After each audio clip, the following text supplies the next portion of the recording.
Barrios pain. Yeah, I really felt like we had turned a corner, Like he had put together a couple pretty solid starts in a row. He was almost my hype train. I'm still like washed by that game. I don't even remember who my hype train was, but he was almost my hype train. But yeah, that was sad. Well, Barrios stunk. David Phelps gave up a couple of runs that I wish he didn't. And the offense was good, so be happy about that, but be sad about a loss. Ben and I are going to game react. We'll play a little Be Our Name game, which is kind of astounding that it's not dead. And then we will tell you who the Blue Jays need to acquire at the deadline. It's Locked On Blue Jays. It's happening right now. It's happening right now. You are Locked On Blue Jays, your daily Toronto Blue Jays podcast. Part of the Locked On Podcast Network, your team every day. You're so funny, Ben. Welcome to Locked On Blue Jays. We appreciate you making it your first listen every day. We are free. We are available wherever you get your podcasts. And hey, this podcast is brought to you by Rock Auto. They've got amazing selection, reliably low prices, all the parts your car will ever need. Visit rockauto.com and tell them Locked On sent you. I'm Matt Bonaparte with Ben Shulman. We're talking about the Blue Jays losing baseball games 8-7 this time in Chi-Town to a Chicago White Sox team that is utterly beatable.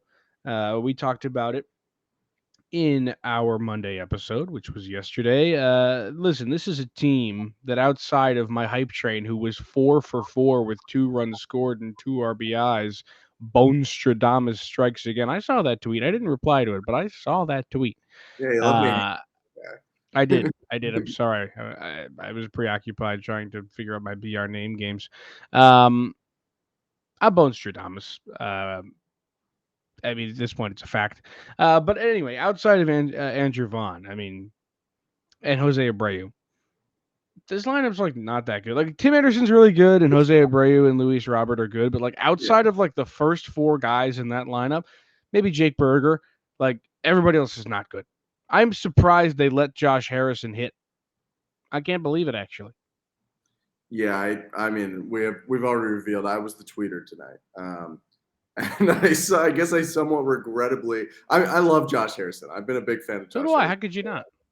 And I tweeted just when he was coming up, he's got his hiked up pants, but he's always got him a little baggy. He's got a lot of swag. And I just tweeted, Josh Harrison is so cool. And the next pitch, he just went boom and sent it over the wall for a 2-run home run. So, yeah, I mean, I don't even know. Like, I don't even want to spend that much time on it. Like, Jose was just bad again, and I don't know what to do. Like, he was just – it's not like the Kikuchi bad where you're like, why are you walking everyone? He just left pitches over the plate. It's just been the worst half season of his career. Like, it's really not even close. I might, while you're making your next point, scour some of his first half, second halves from his worst year. That's what I'm doing right now. Isn't that funny? See, like, we have the same brain, dude. Like people, I know people want to get mad at the front office. I love Jose Barrios. You can kind of only turn it on him at this point. Like the signing makes sense. Like he's a good pitcher, and he's just going through the worst stretch of his career. Had a good first half last year. Had a better second. He was great with the Blue Jays last year once the trade went down. But like it's like seriously a problem. They traded their number 1 prospect and arguably their best pitching prospect and signed him for $131 million over 7 years. Wasn't it like 2 and 4 in all of baseball or something? Like something ridiculous? Woods Richardson wouldn't have been that high. But Austin Martin was darn high, dude. Yeah, and to be fair, if he's you go kind of stunk recently. That's what I was gonna say. If you go look at his numbers, there's like little rumblings at least. Nothing like confirmed that they were like a little worried about him after making the pick. And to be fair, like, you know, guys, he was a steal at 5. Like guys drop for reasons sometimes, so you never know. But at the same time, like he was the 5th overall pick, and he's only played we're not writing the book on him yet. He's played a year basically from half of the year last year and half the year this year in the minors. So Kind of a positionless player too. They can't find a spot for him. yeah, but for Barrios, I mean, this is just I don't know what to do. Like, obviously, if I knew what to do, Pete Walker and Charlie Montoyo, and namely Jose Barrios, would really know what to do. But this guy needs the All-Star break like nobody in baseball.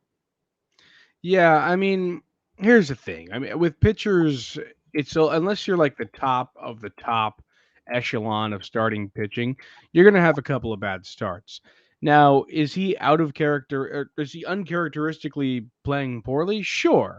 A 4.65 ERA going into tonight, that's going to It's get at huge and probably go toward 5.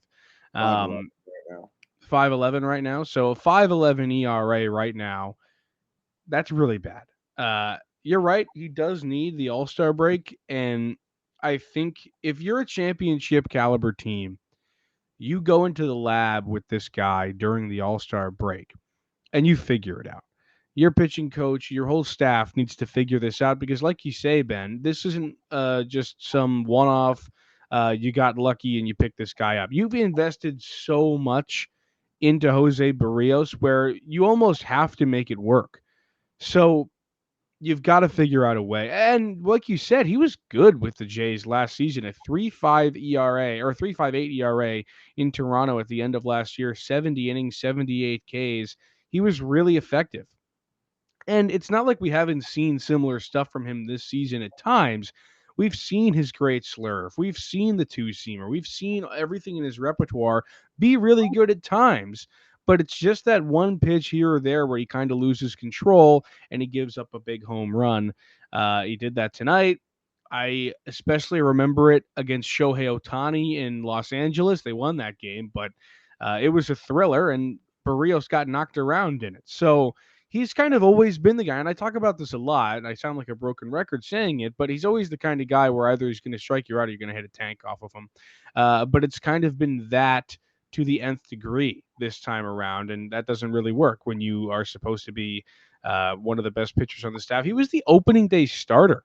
Brad Miller took him deep in the first at bat of the year. It's been pretty much downhill all season for Barrios. It's just shocking. I mean, when he got traded for and signed, if you wanted to say, hey, they shouldn't have done this move because I'm not sure his ceiling is as high as the value they put on him. I could have bought that because, like you brought up before, a lot of mid-threes ERAs for this guy.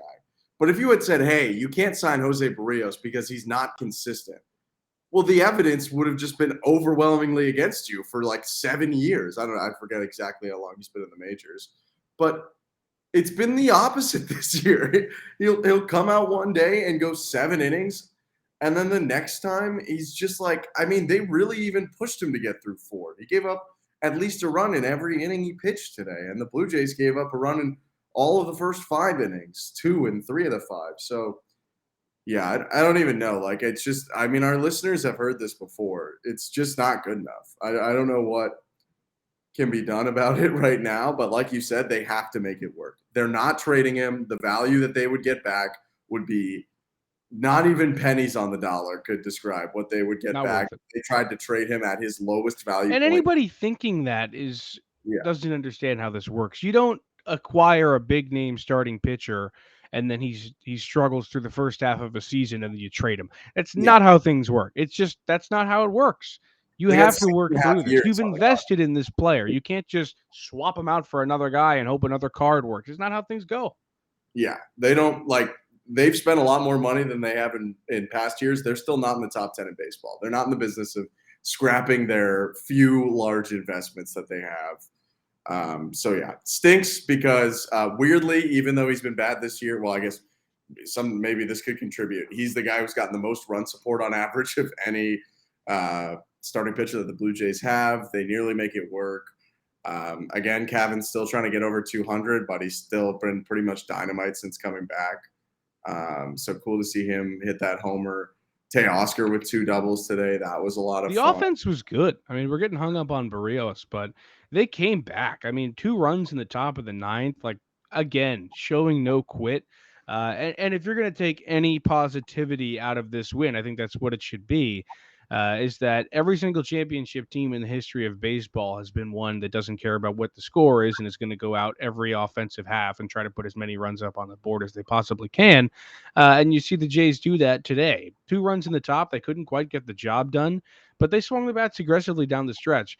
Um, I was a little bit worried about Bo uh, at the plate today. Just watching his ABs, this is a guy who we learn so much about how much he works on the craft and shows up to work to get better every single day. And you have to respect that from him. But he just didn't seem comfortable in the box to me today. I don't know. It was one of the, I don't remember which at bat it was, but a called strike on that slider, and he almost looked like he was going to throw his bat into the dugout. Um, he looked a little bit off to me. Yeah, I think with a lot of the guys, partially, and it's like kind of the same fire that allows them to believe that they can come back when they're down so much. But when they get down like that, they start pressing a little bit, I think, because they all got big power and they all can change games in one swing. But sometimes they forget that, like, you got to load the bases for Gurriel to hit a grand slam or something. So Yeah. and Bo's one hit was like a straight line drive to right field, which was a nice base hit from him. But like you said, he struck out twice, one of them being a frustrated one. I thought today, I don't love how frustrated they get at the umps sometimes. I feel like the Jays get frustrated at the umps a lot. And I think the fan base reacts to that and gets frustrated at them too. Like, the umps were bad today. Like, Vladdy also got one of his 2 walks on a strike. There were times where they called strikes that were balls and they called balls that were strikes. And if you want to say that there should be robo-umps about that, fine. But what I will say is I don't think the Blue Jays won or lost this game because of anything the umps did today.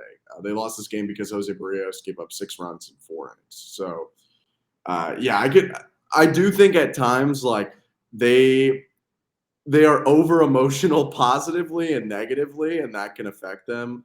It's great when it's going well. It just feels like everyone goes up there and can hit a homer and everyone can make a big play. And when it's going poorly, it feels like everyone is, like, as sad as I was watching this game today.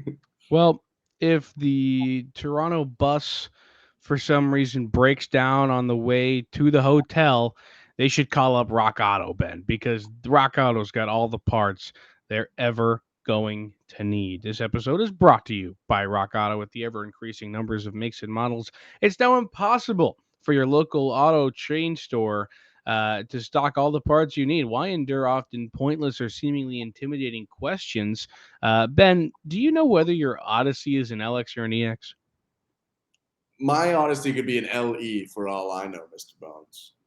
And you're gonna wait while the person behind the counter is gonna order some parts on their computer, and they're only gonna choose the brand that their warehouse happens to carry.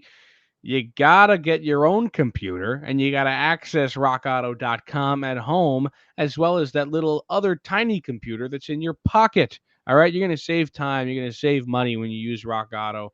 Why are you choosing, Ben, to spend 30%, 50%, even 100% more for the same parts from a chain store or car dealership? Rock Auto is a family business. This is for familial people. They're serving do-it-yourselfers for over 20 years. All right. Go to rockauto.com right now or after this podcast and see all the parts available for your car or truck right locked on in there. How did you hear about us box? So they know we sent you. Amazing selection, reliably low prices, all the parts your car will ever need. rockauto.com. Bones, you know why I'm upset with you right now? Nope. Because we were talking recently about the quantity of sports shows that are needed when new players are being selected into leagues. And you were like, one NBA draft show is enough. All you need is one show. And you know what I'm need thinking? one. One live NBA draft show is not enough for Locked On. The entire NBA channel is going live on NBA draft night. So if you have a favorite NBA team, what's your favorite NBA team, Bones? The Knicks. Nice.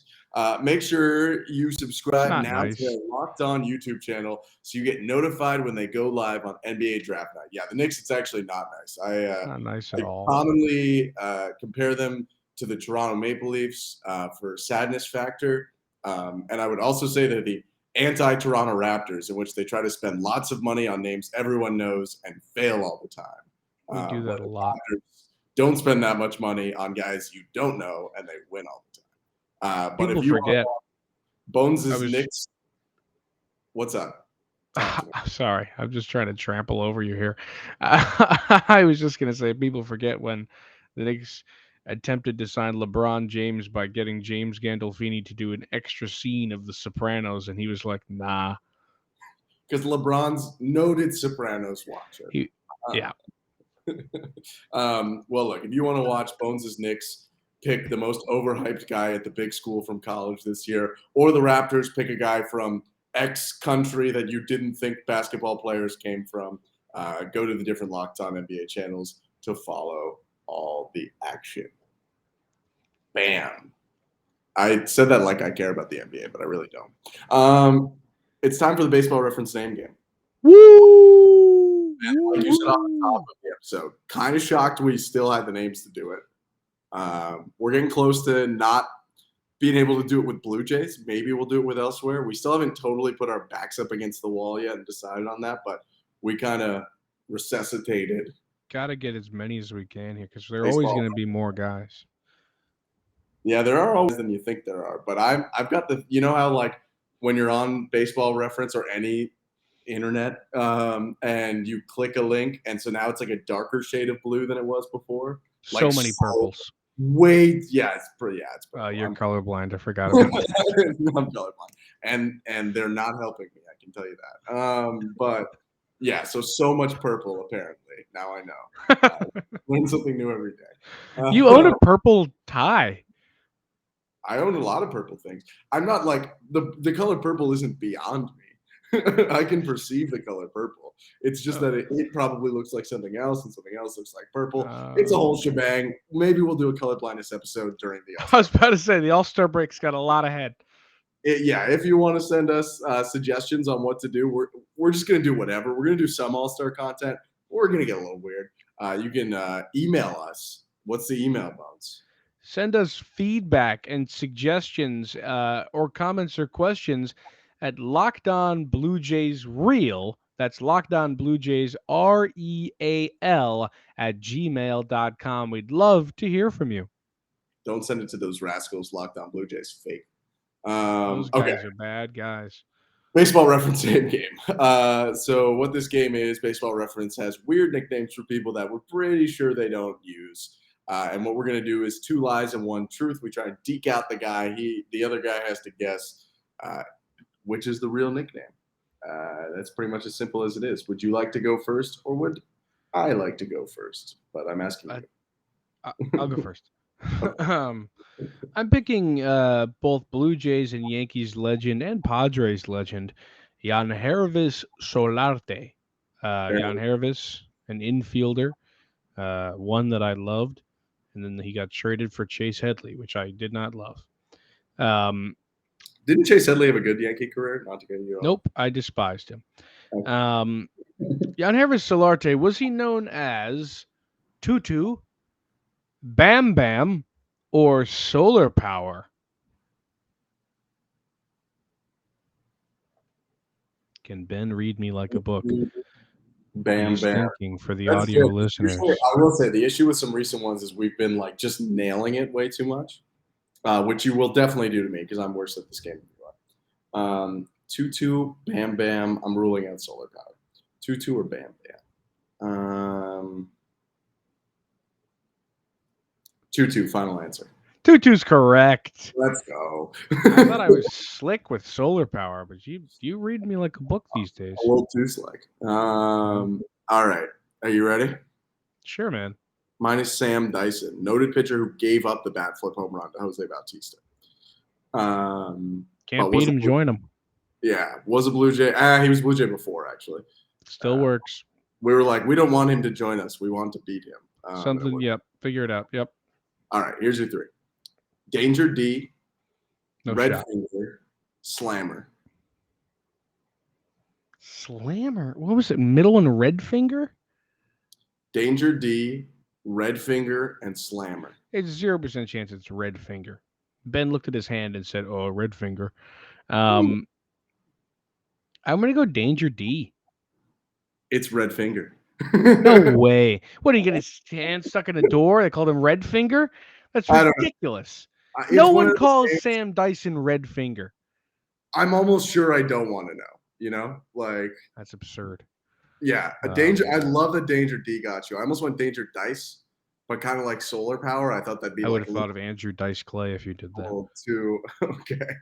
I'm up 1-0, which is rare. Let's keep going. You know, on this podcast, when I say things, I just look it up. Now I just got pictures of Andrew Dice Clay on my thing. All right, I'm moving on.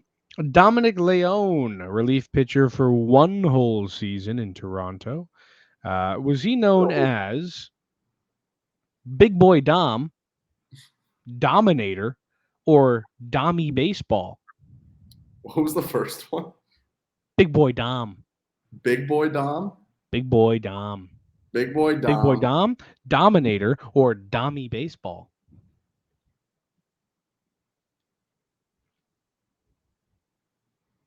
No way they called him Big Boy Dom.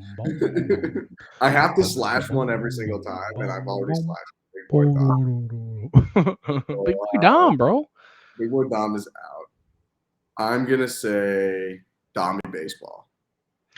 Incorrect. It was Dominator.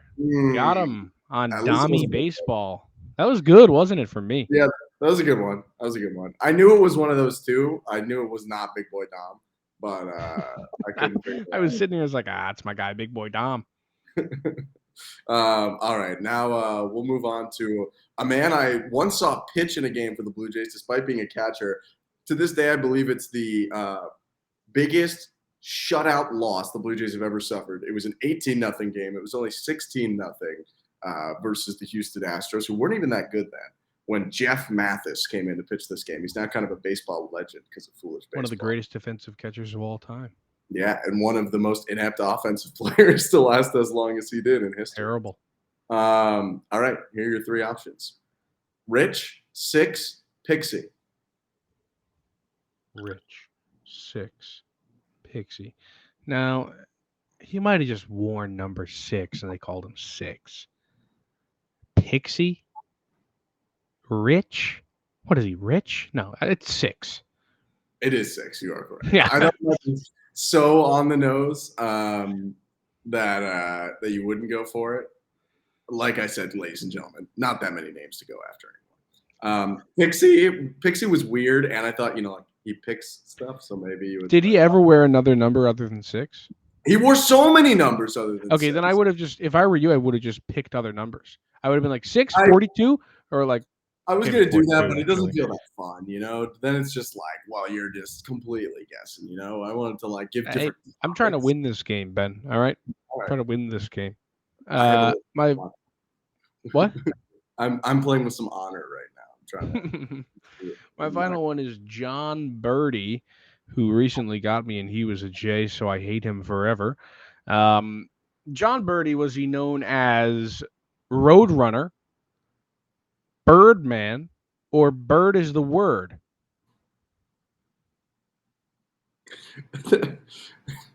He's not fast. He leads the NL in stolen bases right now. Really? Yeah, he's very fast. It's like his main part of his game. I just thought being a utility defender was a main part of his game.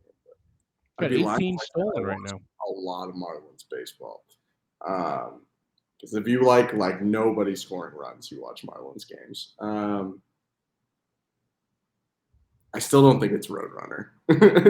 I think he didn't come up in a generation that would go after that. What are the other two? Birdman or Bird is the word. I Bird will is the say word. that Bird is the word is spelled B-E-R-T is the word. Bird is the word. So it's Bert is the word. Like Yes. Bert and Ernie. I'm gonna say Birdman. Birdman is correct. Yeah, I just felt like kind of like 6, like it was the most obvious one. All right, this is for you to tie. A man I've never heard of, but played for the Blue Jays and played for Texas for a while. Kevin Mensch. Kevin Mensch. Never heard of him. Yeah, I have no idea who he is. Is Average. it Bestis Mensch? No. Here are your three options. Shrek, Donkey, carrot. They call this guy Shrek. That's terrible. No way they called him Donkey. He wasn't Adam Dunn. Last one's Carrot. May I ask if he had orange hair? He was bald. Do you want to know about his facial hair? Yes, I do. Yes, I do. Let me go back to it. I'll be honest. I didn't memorize the Kevin Mensch headshot. Hmm. Yeah, he's got like a dirty blondish kind of, you know. You just okay. This is what happened for the people at home. Ben looked around his room. He saw his Shrek poster on the wall, and he said, "Ah, get him with Shrek." And then he looked around and he saw his other poster on the other wall. That's his donkey poster from Shrek. He's got two different ones because he's weird. And he was like, "I'll pick donkey as well." It's Carrot. It's Shrek. What? Your Shrek poster helped you out. I thought you had it. I did not. I got it wrong. You looked around and you saw your Carrot poster, and that's probably what did it for you. If you don't know this, Ben is looking directly at a wall that has a huge picture of a carrot. Should we do a poster tour of my room one day? Well, we only have 4 minutes, so we got to get going, Oh man. my goodness. We're going to go quick through our trade acquisitions coming up.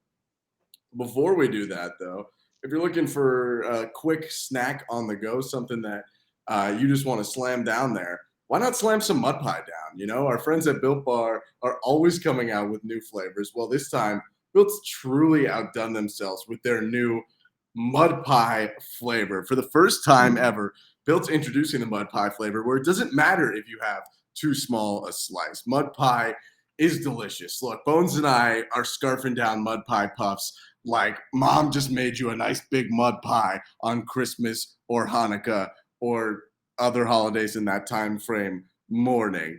You're going to love the new mud pie, Built Bar and Built Puff. Whether you need a snack for your workout, a late night treat, or you're just like, I could use a mud pie right now. This mud pie's got chocolate mousse. It's got whipped cream on the mud pie. It's got cookies and cream crumble on the mud pie. I know you're drooling behind our screen here on YouTube, Bones. Stop drooling. Get that mud pie in your mouth. Get to Built.com to order your box of mud pie bars and puffs now. You won't regret it. Go to Built.com. Use promo code LOCK15 to get 15% off your mud pie order. Use promo code LOCK15 for 15% off at Built.com. Mud pie. Yeah. Trade acquisitions really fast. Okay, trade deadline acquisitions. These are the guys that we think the Toronto Blue Jays need to go pick up at the deadline. We've talked about it a lot this year. What do they need? What do they don't need? We both think that they need a reliever, and we both think they need a starter. So we picked one of each. Ben, I'm going to go first. I look towards Pittsburgh, okay? Everybody knows about this guy probably at this point in the season, unless that is you don't watch Pittsburgh Pirates baseball games, which is all of you. All right, A lot of David people. Bednar is the man in Pittsburgh right now, a right-handed reliever. He's got a 1.34 ERA, 46 strikeouts, and 33 and 2/3 innings pitched. And you know I'm a whip guy, Ben. You know I love the whip stat. Walks, hits, in innings pitched. 0.802. That's really good. All right. 1 is really good. He's got 0.802, almost 0.7, which is gnarly. Crazy random stats that I looked up and found. Cleanup hitters are 0 for 15 against him this year with 7 strikeouts. Not one cleanup hitter has gotten on base against this man. Isn't that bonkers? And then there's also that in 31 chances with runners in scoring position while he's been pitching, only 4 hits have been allowed. The man has been lights out. David Bednar needs to come to the Canadian country up north. I was trying to do something with the maple leaf country. You know that one. You know it. Canada, where all of our listeners are from, I presume. It's not all of them. We've got some people in the UK. Shout out to our UKs. Yeah, UK listeners. That's huge. Okay, I'm going to go quick. Mine is Daniel Bart. Daniel Bart, that name sounds familiar, right? Yeah, 2012 baseball fans. He disappeared for like a decade after being a Red Sox first-round pick. Came back pitching well in Colorado. Okay. 14 saves this year, 1.98 whip. Throws a gajillion. That's what he was doing when he was younger. He just didn't know where it was going. Now he kind of knows where it's going. 35 strikeouts to 13 walks. Bard could be big as like a setup dude who's just scary. Imagine either Bard or Bednar in that pen just at the end.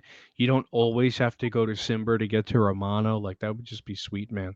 All right, my starter is none other than the Texas Rangers' Martin Perez. You might be instantly saying, Bones, you can't say Martin Perez. He's too good. Well, newsflash for you. If you just started watching Martin Perez's career this season, which is probably the grand majority of you, you don't realize that it's a miracle that this guy is even in the league at this point. Before this season, he'd only ever had one other season, and it was 2013 that his ERA was below 4. He has never been good. Okay, so this is miraculous that he's come out this year and put up numbers that he has. And those numbers, a 2.10 ERA and a 1.1 whip. And how about him not allowing walks or homers? Only 18 walks allowed this season. And more impressively, only 2 home runs allowed. That's a .2 homer per 9. That's the best in baseball. You might be saying, Bones, we're going to have to give up so much. No, listen. Ross is going to go into that phone call and he's going to say, listen, Martin Perez will never, ever be this good ever again. And I can guarantee that. And I also guarantee that he's not going to be this good after the trade deadline. There's just no way he keeps it up. Regression to the mean is a real thing. You go in there, you give up a decent amount of prospects. You don't give them up everything like you did for Barrios, and you get Martin Perez, you bring him in, you say Hyunjin Ryu's gone, we got another lefty, Martin Perez, throw him in there. Okay, I'm going to go really quick again, and I wish I could explain this one out longer. Maybe I will closer to the deadline. Noah Syndergaard. Hey, you're like, wait, what? But the Angels aren't good again, and if they really stink it up toward the deadline, well, at a certain point, even if they want to win, they're not stupid. So they're going to have to start selling at a certain point because the Red Sox are going up, up, up like the rest of the AL East, and the AL West is going down, down, down. The Angels signed Noah Syndergaard to a 1-year deal with a lot of money on it, but a 1-year deal. And that's kind of ideal for the Blue Jays, who expect to get Ryu back at some point next year and really don't want to be locked into a long-term commitment because they have already a bunch of expensive long-term commitments. Noah Syndergaard, 10 starts this year, 3.53 ERA, reunites with the org that drafted him and developed him before deciding to trade him for R.A. Dickey. That kind of sucked. But in general, I think it would be cool. I think the Blue Jays would like him. I think there's a shot that you could get him for not too crazy. And I want to reiterate, as we're way over time in this episode, that the starting pitching market stinks, and it stinks way more now that the Red Sox and Phillies are good. There's no one. And the Blue Jays are, again, not trading for expensive starters with multiple years left on their deal. That's just not what they're doing. That's correct. Thank you for making Locked On Blue Jays your first listen every day. Now, quickly go. The first picks of the Ultimate NBA Mock Draft have been made. Search now for Ultimate NBA Mock Draft and get over 50 insiders, the Odyssey sports experts, and the draft experts of Locked On NBA Big Board. The 5-episode Ultimate NBA Mock Draft is underway. Make Ultimate NBA Mock Draft your second listen today.